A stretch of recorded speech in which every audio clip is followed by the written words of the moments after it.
দেখেননি বাংলাদেশে দীপু দাসকে আপনার মেরেছে বলে হিন্দুদের কান্না দেখা যায় না, বুঝতে পারলেন? আপনাদের পশ্চিম বাংলার আপনার শুভেন্দু অধিকারী আর কান্না দেখা যায় না, না জানি কি হয়ে গেছে।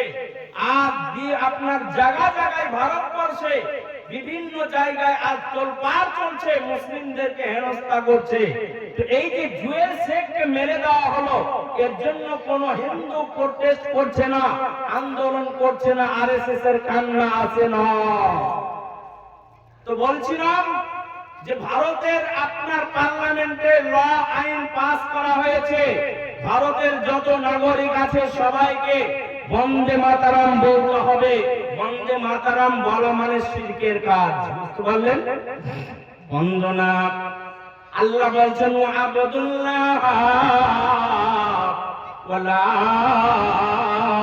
তুশরিকু বিহি শাইআ, আমার সঙ্গে কাউকে অংশীদার করিও না, কাউকে শিরক স্থাপন করিও না, আমার ধারে কাছে কাউকে তোমরা নিয়ে আসবে না। আল্লাহ বলছেন খবরদার খবরদার, আমার সঙ্গে কাউকে অংশীদার করবে না। পূজা যার চলবে, ইবাদত যার চলবে, উপাসনা যার চলবে, তিনি হলেন রব, তিনি হলেন মালিক আল্লাহ। অন্য কারো উপাসনা করা চলবে না, পাথরের চলবে না, মূর্তি পূজা চলবে না, গাছের পূজা চলবে না, কবরের পূজা চলবে না, কোন জায়গার নামে সিজদা করা জীবনেও যাবে না। তো আসাউদ্দিন ওয়েসি বলেছে যে দেশের জন্য আমরা কুরবানি দিব, এই দেশকে যদি কেউ দখল করতে আসে তার জন্য আমরা বলিদান দিব। আমার পূর্বপুরুষেরা বলিদান দিয়েছেন, আমরা রেডি আছি, কিন্তু বন্দে মাতারাম বলতে পারবো না।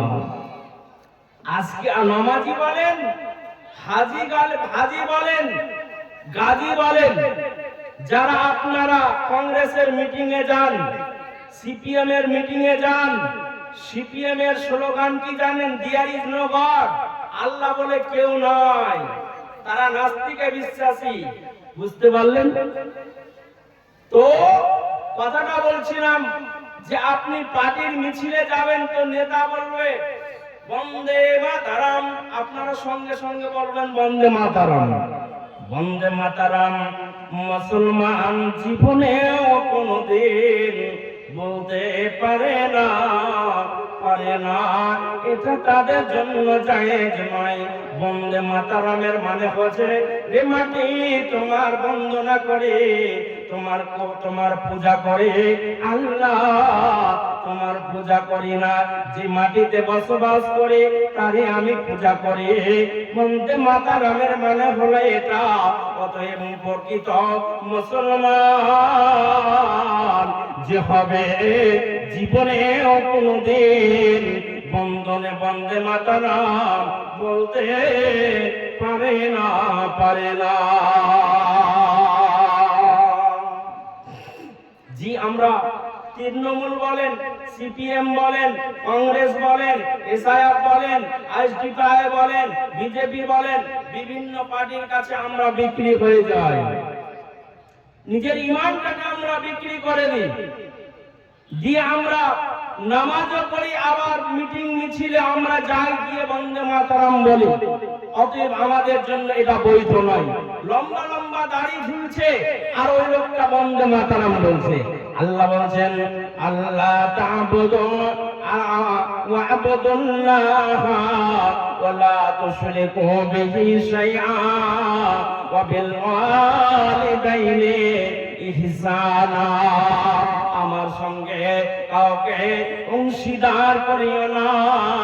খবরদার, ডান হাতে বাম হাতে ধাগা বাঁধবে না, তাবিজ বাঁধবে না, গলায় তাবিজ ঝুলাবে না, ডান হাতে তাবিজ ঝুলাবে না, বাম হাতে তাবিজ ঝুলাবে না। অনেক আলেম ওলামা তাবিজ দেয়, আপনার কবিরাজ তাবিজ দেয়, আপনার কিনা তার জন্য অসুখটা ভালো হবে বলে গলায় মুসলমানের বেটা বিটিরা তাবিজ গলায় হাতে ঝুলায়, কোমরে ঝুলায়। আল্লাহ নবী তিনি বলেছেন, মান তাআল্লাকা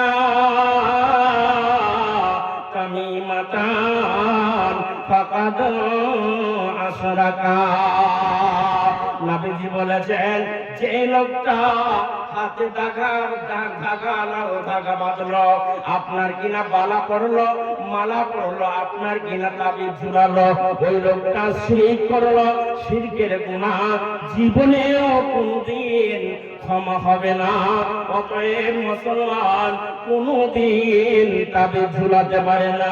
নবীজি বলছেন, মান তাআল্লাকা তামিমাতান ফাকাদ আশরাকা। যে লোকটা গলায় তাবিজ ঝুলালো, হাতে তাবিজ ঝুলালো, কোমরে তাবিজ বাঁধলো, সেই লোকটা শিরক করলো। অতএব আমার জন্য আপনার জন্য শিরক করা, শিরক করা আমাদের জন্য জায়েজ নয়। তাই আমার আল্লাহ বলছেন, খবরদার ওরে আদমের বেটা বেটিরা,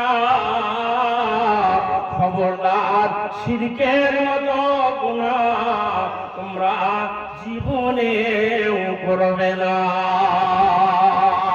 ওয়াবিল ওয়ালিদাইনি ইহসানা, তুমি তোমার মা বাবার সঙ্গে ভালো আচরণ করবে, ভালো ব্যবহার করবে। আল্লাহর নবীকে বলছেন, ইয়া রাসূলুল্লাহ মান আহাক্কুন নাসি বিহুসনি সাহাবাতি। আমার কাছে ভালো ব্যবহার পাওয়ার যোগ্য ব্যক্তি পৃথিবীতে সবচাইতে কে? নবীজি তিনি বললেন, পালা উম্মুকা, তোমার মা যদি থাকে, তোমার মা তোমার কাছ থেকে ভালো ব্যবহার পাওয়ার সব চাইতে বড় অগ্রাধিকার রাখে। অতএব মায়ের সঙ্গে ভালো আচরণ করবে, মায়ের সেবা করবে, মায়ের সঙ্গে ভালোভাবে কথা বলবে। আল্লাহ বলছেন, ওয়াবিল ওয়ালিদাইনি ইহসানা, তোমার মায়ের সঙ্গে ভালো আচরণ করবে। মায়ের এক ফোঁটা দুধের ঋণ শোধ হবে না কোনো দিন। মায়ের এক ফোঁটা দুধের ঋণ শোধ হবে না কোনো দিন। জন্ম জনম করিলে সাধনা, দয়াবতী দরদিনী মা, দয়াবতী দরদিনী মা আমার মা। মায়ের নিন্দা করে যারা ভাবে মানুষ নয় রে তারা। মায়ের নিন্দা করে যারা ভাবে মানুষ নয় রে তারা। এ কথা বলে পবিত্র আল কোরআন, দয়াবতী দরদিনী মা। এক সন্তানের দায় কত মা প্রাণ হারায়, এক সন্তানের দায় কত মা প্রাণ হারায়। এই জন্য তো নবীজি বলেছেন, একটা সন্তান জন্ম দিতে গিয়ে কত মা দুনিয়া ছেড়ে ত্যাগ করে চলে যায়। জন্ম দিতে গিয়ে বিষ, এত বিষ আছে সন্তান জন্ম দিতে গিয়ে। পৃথিবীর কোন মানুষ জানে না মায়ের জাতি দ্বারা, তারা জানে প্রসব বেদনা কতটা, সেটা মা জানে, পৃথিবীর কোন মানুষ জানে না। জি, কত যে যন্ত্রণা হয় সেটা মা জানে।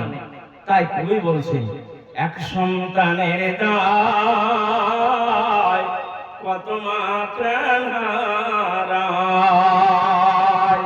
নবীজি বলেছেন, কোন মা সন্তান জন্ম দিতে গিয়ে যদি মারা যায়, কোন মা যদি সন্তান জন্ম দিতে গিয়ে যদি মারা যায়, তাহলে সে মাটা শহীদের দরজা পাবে, সে মাটা শহীদের দরজা পাবে, সে মাটা শহীদের দরজা পাবে।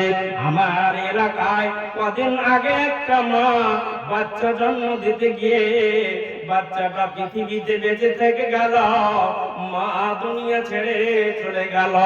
এরকম ঘটনা অহরহ দেখা যায়। মা সন্তানের জন্ম দিয়ে দেয়, দুনিয়া ছেড়ে চলে যায়, বাচ্চাটা দুনিয়ায় বেঁচে থাকে, মায়ের পেট কাটা হয়, আর সেই সময় তার মনে অনেক কথা, তার আপনার কিনা ভেসে উঠে, না জানি আর ফিরে আসবো না, স্বামী আমার আপনি আমাকে ক্ষমা করে দেন, আব্বা জান আপনি আমাকে মাফ করে দেন। অপারেশন থিয়েটারে যাচ্ছে, স্বামী গো আপনার সঙ্গে 10 বছর সংসার করেছি, 5 বছর সংসার করেছি, না জানি হয়তো আমার ভুল যদি হয়ে থাকে, স্বামী গো তুমি আমাকে মাফ করে দিও, ক্ষমা করে দিও। আম্মা জান, শাশুড়ি মা ও শ্বশুর মশাই আপনারা আমাকে ক্ষমা করে দেন। অপারেশন থিয়েটারে ঢুকে গেলাম, না জানি আর আমি ফিরবো কি জানি না, এখানে হয়তো আমার জীবন শেষ হয়ে যেতে পারে, বেঁচে আসতে পারে নাও আসতে পারে।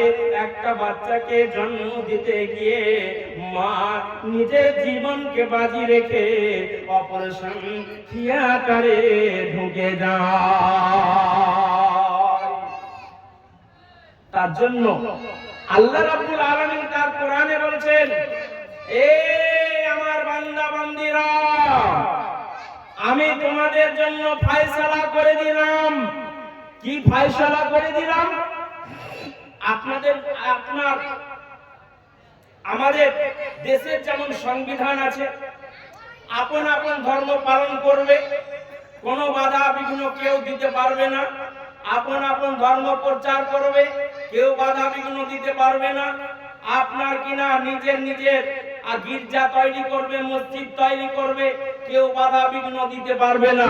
এটা সংবিধান অধিকার দিয়েছে, দিয়েছে না তাইনি গো? যে সংবিধান আম্বেদকর তৈরি করেছেন, আল্লাহ রাব্বুল আলামিন বলছেন, আদমের বেটা বেটিরা, আমি একটা তোমাদের আমি তোমাদের সংবিধান দিলাম। সেই সংবিধানটার নাম হচ্ছে পবিত্র, জোরে বলেন পবিত্র আল কোরআন।